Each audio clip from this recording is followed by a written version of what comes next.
Hello everyone. तो आज हम डिस्कस करेंगे इम्पॉर्टेंट जीके और जीएस के क्वेश्चन जो आने वाली सभी एग्जामिनेशन के लिए बहुत ज़्यादा इंपॉर्टेंट है। अगर आप चैनल पर नए हैं तो चैनल को सब्सक्राइब करना बिल्कुल ना भूलें ताकि इसी तरह के वीडियोस जो हैं वो आपको मिलते रहें। तो आज का फर्स्ट हमारा क्वेश्चन है, शिमला ब्रिटिश भारत की ग्रीष्मकालीन राजधानी घोषित की गई थी। तो इसको घोषित किया गया था 1864 में। इम्पॉर्टेंट है किसके द्वारा किया गया था, ये भी इम्पॉर्टेंट है। तो जो जॉन लॉरेंस थे उनके द्वारा इसको घोषित किया गया था ग्रीष्मकाल राजधानी भारत की। और जब ये जो थी ये डिक्लेयर की गई थी 1864 में, और कब तक ये रही थी 1947 तक यही जो है भारत की राजधानी रही थी, ग्रीष्मकालीन राजधानी रही थी। और आज़ादी के बाद जो है शिमला बन गई थी पंजाब की राजधानी। तो पंजाब की राजधानी भी शिमला रह चुका है, ये भी आपको पता होना चाहिए, इम्पॉर्टेंट फैक्ट है। नेक्स्ट क्वेश्चन है, शेरशाह द्वारा निर्मित स्मारक है। शेरशाह द्वारा निर्मित जो स्मारक है ये है किलाए कुलना मस्जिद दिल्ली। ऑप्शन ए जो है बिल्कुल सही हो जाएगा। नेक्स्ट देख लेते हैं, त्रिपिटकास जो है ये किसकी पवित्र पुस्तकें हैं। तो ये बौद्ध धर्म से रिलेटेड है, इम्पॉर्टेंट है। अगर आप बौद्ध धर्म से रिलेटेड टॉपिक चाहते हैं तो आप हमारे दूसरे चैनल पर देख सकते हैं, वहाँ पर आपको कंप्लीट टॉपिक मिल जाएगा। बौद्ध धर्म, जैन धर्म और जितनी भी एंशिएंट हिस्ट्री है उसके सारे के सारे टॉपिक जो हैं ये अपलोड हो चुके हैं। डिस्क्रिप्शन में आपको लिंक मिल जाएगा उस चैनल का, तो आप वहाँ से सारे के सारे टॉपिक देख सकते हैं। बहुत इंपॉर्टेंट रहेंगे क्योंकि 5 से 6 बुक्स में से हम क्वेश्चन जो हैं वहाँ डाले गए हैं। जितने भी एग्जाम में पूछे जाते हैं क्वेश्चन, उन्हीं क्वेश्चन को हमने लिया है और कंप्लीट वहाँ पर आपको क्वेश्चंस वहाँ पर मिल जाएंगे। तो ये जो है बुद्धिस्ट से रिलेटेड है और भगवान जो बुद्ध थे उनके उपदेश इस पुस्तक में दिए गए हैं। और ये किस भाषा में है ये भी आता है, तो पाली भाषा में। बौद्ध जो ग्रंथ हैं ये पाली भाषा में ही मेनली लिखे गए हैं, तो भाषा भी पूछी जाती है। और इस जो इनके जो पिटक हैं ये 3 पिटक मेनली माने जाते हैं, तो विनय पिटक, सुत्त पिटक और अभिधम पिटक, ये 3 पिटक हैं जिनके जो बौद्ध धर्म से रिलेटेड हैं। नेक्स्ट है, टोडरमल किससे संबंधित थे। तो टोडरमल है ये संबंधित थे लैंड रेवेन्यू रिफॉर्म से संबंधित थे, भू राजस्व सुधार से संबंधित थे ये, और अकबर के 9 रत्नों में से एक थे ये। इससे पहले ये क्या हुआ करते थे वो भी आपको पता होना चाहिए, क्योंकि तहसील या एचएएस के जितने भी एग्जाम है उसमें इतने सिंपल क्वेश्चन नहीं आते हैं। तो उसमें ये पूछा जा सकता है कि टोडरमल जो है अकबर के भू राजस्व सुधार मंत्री होने से पहले कहाँ काम करते थे, किसके मंत्री हुआ करते थे। तो शेरशाह सूरी के ये मंत्री हुआ करते थे इससे पहले। और आपको 9 रत्नों के बारे में भी पता होना चाहिए कि अकबर के दरबार के 9 रत्न कौन थे। तो इनमें आते थे अबुल फजल, फैजी, तानसेन, बीरबल, राजा टोडरमल, राजा मान सिंह, हकीम हुकाम, अब्दुल रहीम, खाने खाना। तो ये 9 थे जो अकबर के नवरत्नों में शामिल थे। इम्पॉर्टेंट है, एग्जाम में पूछे जाते हैं। नेक्स्ट है, किन 2 महान मुगल सम्राटों ने स्वयं अपनी यादों को लिखा है। तो स्वयं अपनी यादों को लिखा यानी कि ऑटोबायोग्राफी इनके द्वारा लिखी गई है, खुद से लिखी गई है। तो बाबर और जहांगीर, बाबर और जहांगीर द्वारा जो है अपनी ऑटोग्राफी जो है इसको लिखा गया है। बाबर ने लिखी है बाबरनामा के नाम से, और जहांगीर जो है इसने जहांगीरी नामा या तुजुके जहांगीरी भी जिसको कहा जाता है, और तुजुके जहांगीरी जो है इसको फारसी भाषा में जो है ये लिखा गया है।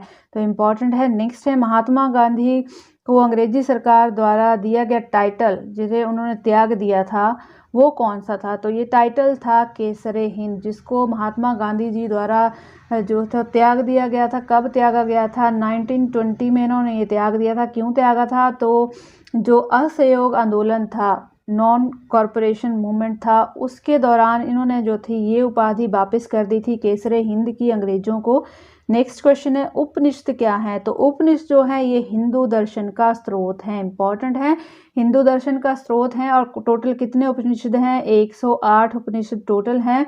और हर जो उपनिषद है ये किसी न किसी वेद से जुड़ा हुआ है। तो इतना यहाँ से आपको पता होना चाहिए। हिंदू दर्शन या फिलॉसफी भी लिखा हुआ आता है, तो फिलॉसफी जो हिंदू फिलॉसफी है उसका ये मेनली सोर्स है। और 108 ये टोटल होते हैं, और हर जो है उपनिषद जो है वेद से जुड़ा हुआ है। नेक्स्ट है, सिंधु सभ्यता का नगर लोथल कहाँ पर स्थित है, इंपॉर्टेंट है।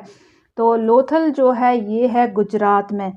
गुजरात में पड़ता है लोथल, और लोथल में मेनली क्या है, धान की कृषि का साक्ष्य मिला है।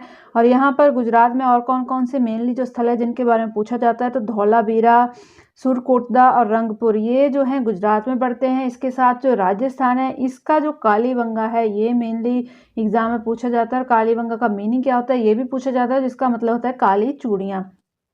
और पंजाब में कौन सा स्थल पड़ता है, तो पंजाब के रोपड़ में है जो सिंधु घाटी सभ्यता का स्थल है, इम्पॉर्टेंट है। अगर इसकी कंप्लीट वीडियो आप देखना चाहते हैं तो मेरा ट्रैवल हिमाचल से एक चैनल है, वहाँ पर आप ये साइट देख सकते हैं। बहुत ही अच्छी साइट है और यहाँ म्यूज़ियम भी बनाया गया है। पंजाब में जितनी भी चीज़ें वहाँ से निकली हैं वहाँ रखी गई हैं।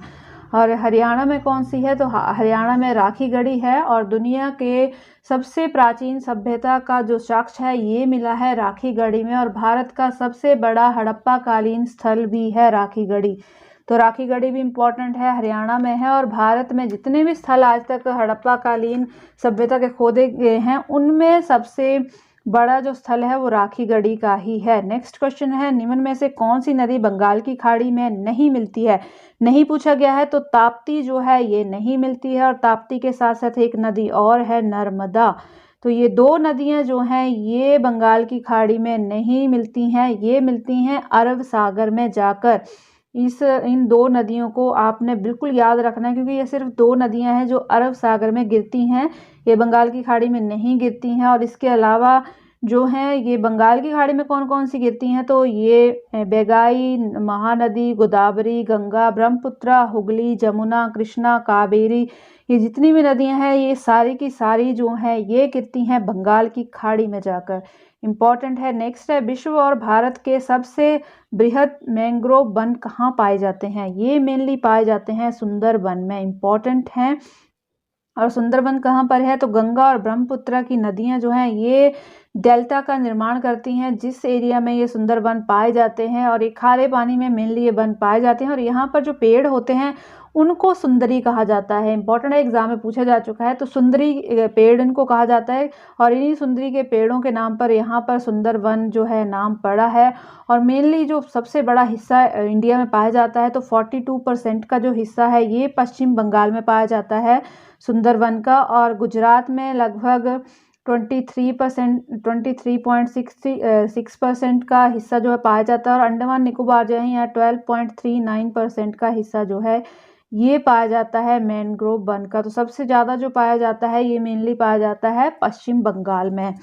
नेक्स्ट क्वेश्चन देखते हैं। नेक्स्ट है जी, साल के वृक्ष कहाँ केंद्रित है। तो मेनली साल के जो वृक्ष हैं यहाँ पर थोड़ी सी कंफ्यूजन है इस क्वेश्चन में, क्योंकि साल के वृक्ष जो है मेनली जो पाए जाते हैं यूपी, ये आपको याद रखना है, वेस्ट बंगाल, बिहार, असम।